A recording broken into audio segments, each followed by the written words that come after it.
तुम 3-4 दिन में और आओगे ना? ठीक है, चलो आता हूँ मैं 4-5 दिन के बाद। बाय।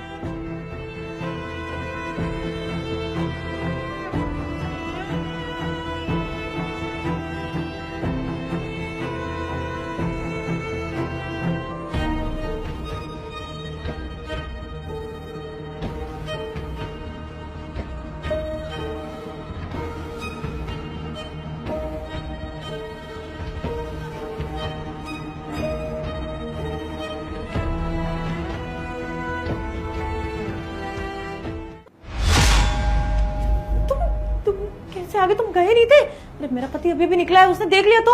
साफ साफ देख रहा था मैं, तेरा पति नीचे गया है और उसको जीने से देख रहा था मैं, तभी मैं ऊपर आया हूँ।